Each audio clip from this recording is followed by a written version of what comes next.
Welcome, friends. Glad you're here.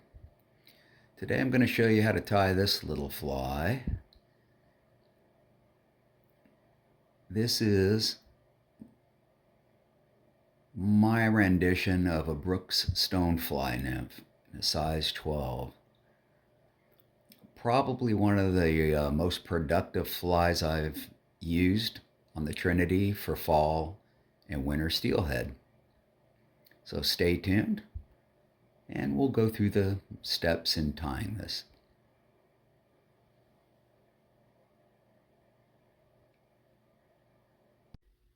So as our first step, I use Mustad's size 12 streamer fly hook. So it has an extended shank on it that gives you the length to mimic the long body of a stonefly nymph, like that. Put that in the vise, cinch her down. And for the base thread, I'm using a reddish brown waxed thread. And we'll simply wrap that around the hook shank and go over itself to cinch it down on the shank. I like going all the way to the bend of the hook at the rear of the shank so that materials have the thread to grip down to rather than slipping off the shank when you try to tie them down. Okay, and I'll wrap that forward just a hair to about where the point of the hook is. Next, I'm going to add, see if you can see that with the light. This is lead-free wrap, like a lead wire, but lead-free. And I'm going to cut a section of that off. Now all you simply do is I start where I left the thread. I hold the tab end with my left hand, and then I just wrap it forward around the shank. You want to leave some room at this front end here because you want to be able to finish off a head and not have the lead in your way. Otherwise you won't be able to tie it down well. So now I'll take my handy dandy scissors and cut off the excess at both ends. Take my thumbnail and just bend the ends down onto the hook shank better so there's nothing sticking up. Now I'll wrap the thread forward in order to secure the wire wrap down onto the hook shank. And the reason for the wire wrap is for weight. It'll be underneath all your dubbing materials and your hackle and whatnot. But it's adding weight to get that stonefly down towards the bottom where stoneflies exist. And there we go. We've secured that down pretty well now, and it doesn't move. It doesn't roll around the hook shank. It's nice and tight. So now I've brought that thread right back to about even with the point of the hook. And we're going to put in some tail materials now. The tail or cerci of the stonefly. And what we're using is a dyed medium brown deer hair. Not local blacktail, but out of a fly shop. It'll do the trick, right? So I cut off, I'm doing that out of sight because I need to hold it here. I've cut off a length and a wad of hair that will even the ends on them. I even pull a few fibers out and leave them. And then you clean off the thicker end here. There's like under fur right in there you want to take out. Try to make the ends even a little bit. I don't use stackers very often. Okay, now all I need is back to enough end to make a tail and stop it right here at the back of the wire wrap. I don't want it overlapping that wire wrap. So now we'll bring it there, put those ends, and we can use the thread to start wrapping towards the end of the shank at the bend of the hook. And you can see the tail that it's now making here. I like to put a wrap or two underneath the tail because it helps lift the tail and keep it vertical when you're fishing it, and even flares it out a little bit, which makes it more attractive to the fish. Now I'll wrap that hair material of the tail, tighten it to the shank nicely, and then I'll bring it back. Actually, I'm going to bring it forward again, sorry, to where the wire wrap is, and we'll leave it there. Now I'm going to put in some bronze wire that will serve as ribbing on the fly to mimic abdominal segments. The bronze color is nice and brown and shiny like this, so it helps to attract the fish as well. All right, so we bring the tip of the wire along the shank on top, and then touch the wire wrap for weight, and then we're simply going to wrap that towards the bend again,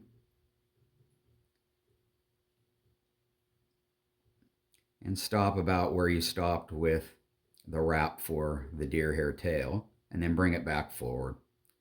And I might put extra wraps on that. You want it secure so it doesn't slip out of the wraps. It is pretty slick wire. Okay, so that's nice and secure. And again, we bring the thread forward to even with the tip of the hook. So now we need something, that's the ribbing, part one. But what I like to do with these stoneflies, that's a little bit extra, is to add a couple of pieces of peacock herl. It's a green, sheeny, shiny material that will actually lay down on what look like the segments of the abdomen when they're wrapped around, and add kind of a translucent metallic look to it that makes it look more buggy. It actually makes it look more like perhaps a real stonefly abdomen would look.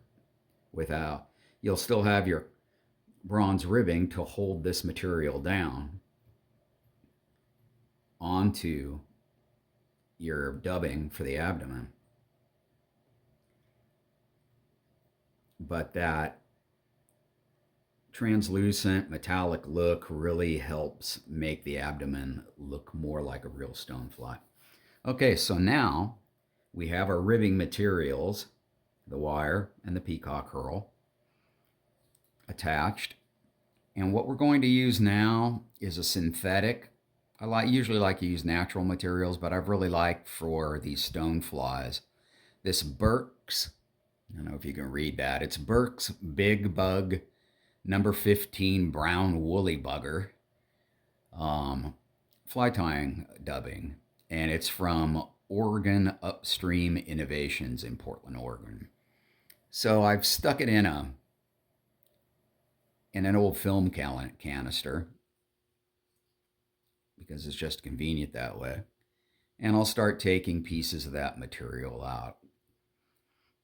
Now, I don't use any wax to wrap with. This is a waxed thread, but what I do like to do, you'll see my right hand go back to my mouth, is I like to put a little bit of dampness on my fingertips to help that wrap and adhere to the fly tying thread. So now we take that, starting at the very end, and we wrap it tightly, and we bring it forward. And with almost all the flies I tie this way with dubbing as abdomen, I like to taper them so they're smaller at the end of the fly and then the diameter of the abdomen gets a little larger as you move towards the front of the fly.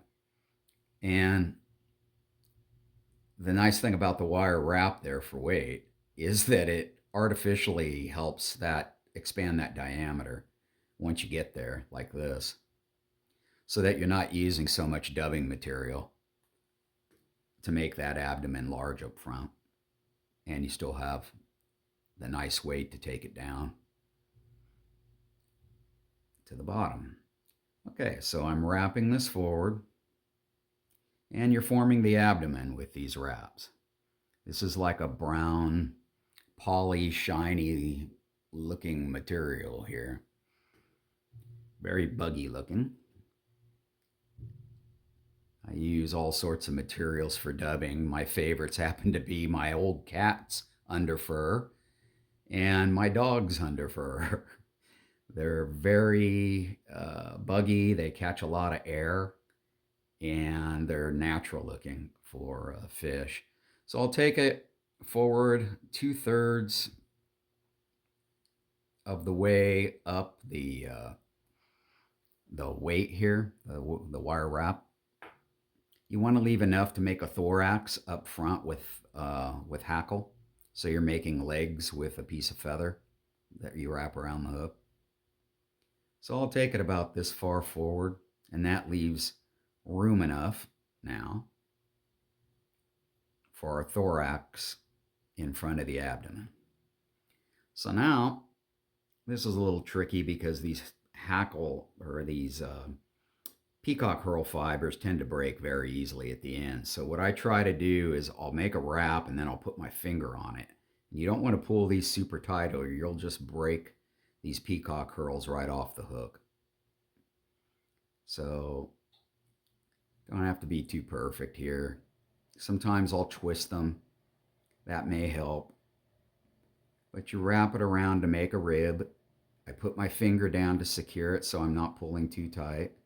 I'll make another wrap, and these are making segments, what look like segments on the abdomen of a stonefly. Okay. Could have been better. They're not all that even. They never are. I'm not a perfect tie flyer or fly tyer. Blah. All right, now we'll secure the peacock herl in the front to keep it from detaching. We'll just cut that off. Now we take our bronze wire, rib wire, and I like to go right around those segments with the peacock herl. And that tends to hold the herl down.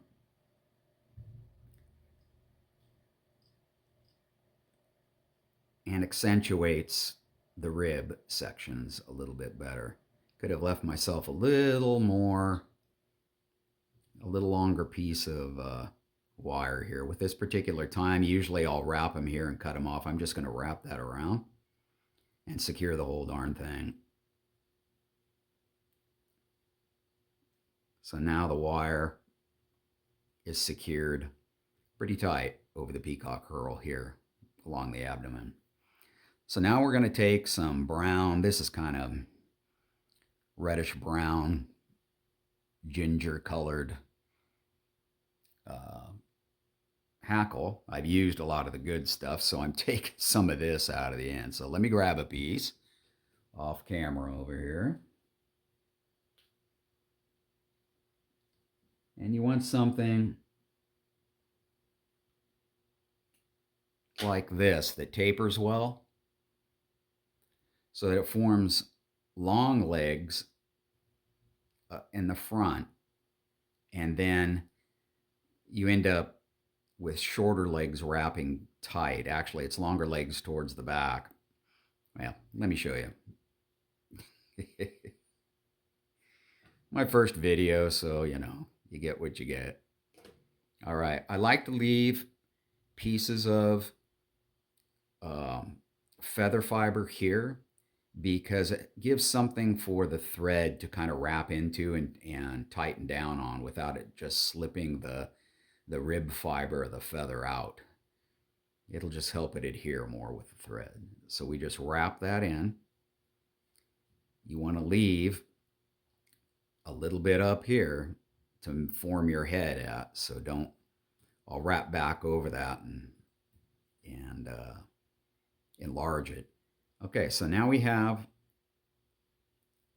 the hackle fiber secured, or ginger hackle for legs. We're making legs with that. And we'll go back to our dubbing and we'll wrap our thread wraps over that hackle to cover them up. And that makes a similar colored thorax. The legs are always on the thorax. Insects. Well, at least adult insects, right?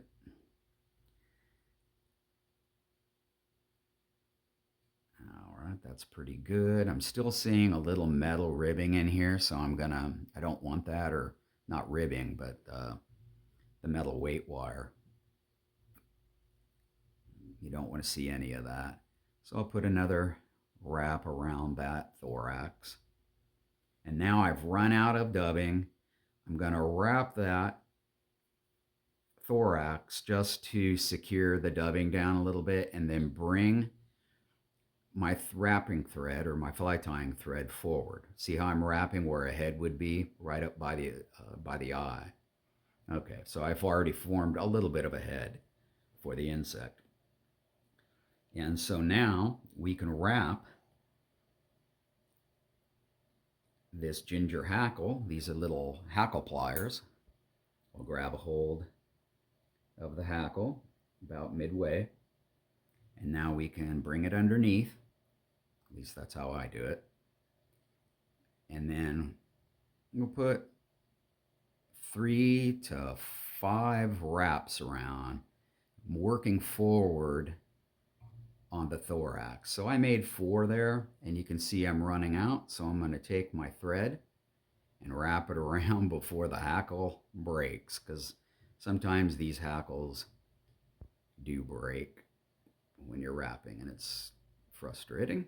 All right, so there's a few light wraps, and I'm going to trim off the unused portion of the hackle, and you can see we're left with legs there, and they're in an even distribution around the entire fly, which is really nice with the ribbing and the straight tail back, because now as it rotates on your line down in the water, the fish will always see what looks like the same representation of this fly. There's not a top or bottom orientation to the fly at all.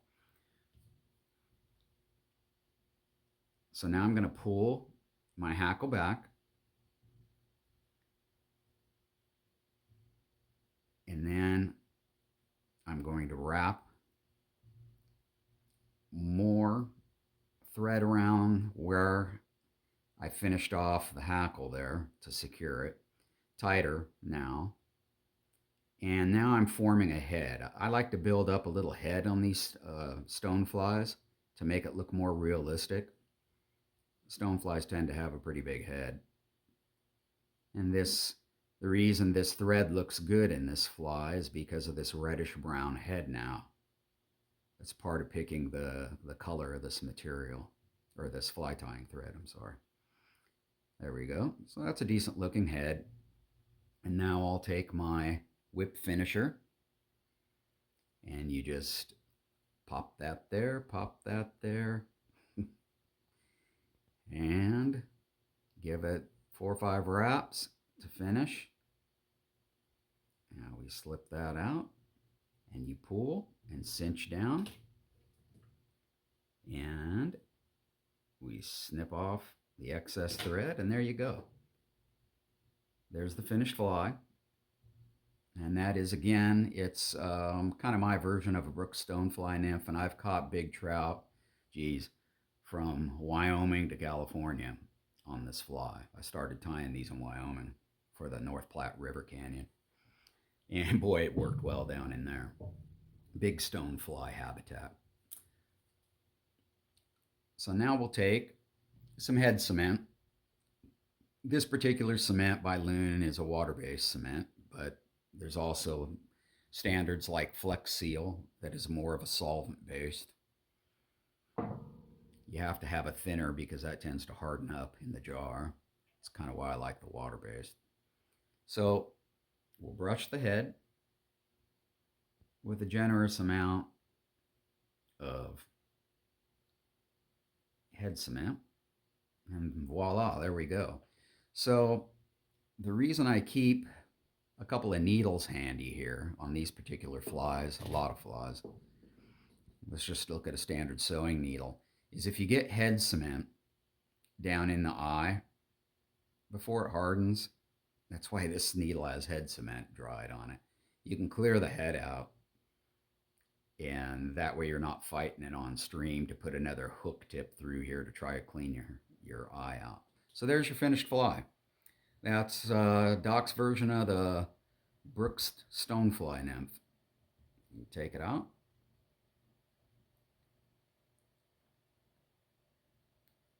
And I wish you good luck in your fishing pursuits.